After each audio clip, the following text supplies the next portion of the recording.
You have been in Zimbabwe for some time.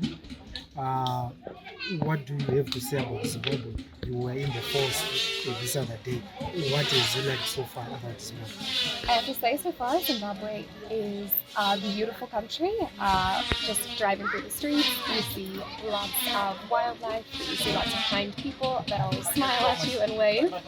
So far, it's felt very inviting as well because of that reasoning. So it's been nice, and of course, we visited some of the beautiful attractions like the falls. We rafted down a river, so we've seen a lot of the natural side and lots of the animals.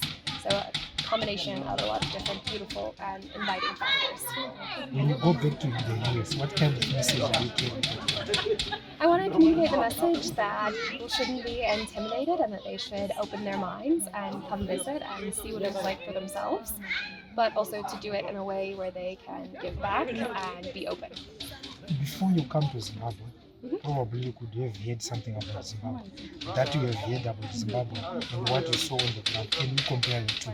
I would love to. One of my coworkers, one of my colleagues, is actually from Zimbabwe. So prior to knowing her, I would say my knowledge about Zimbabwe was pretty minimal.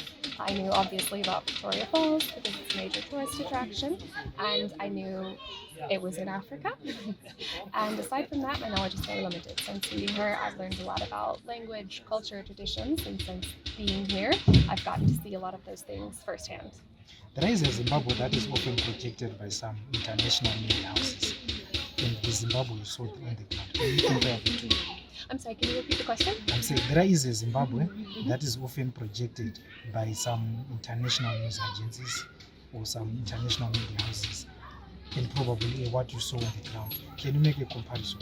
I would say in general, Zimbabwe and other African countries are portrayed to be dangerous.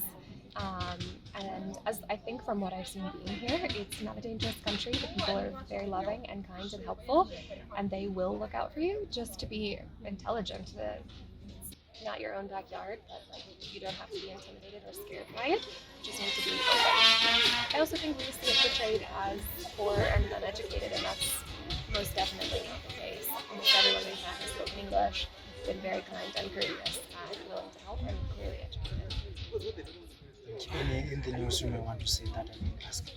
Just thank you for having us in the country. It's been great to get to experience a more authentic version of visiting Zimbabwe. We've had a wonderful time and plan to continue having a wonderful time. Thank you so much. Thank you.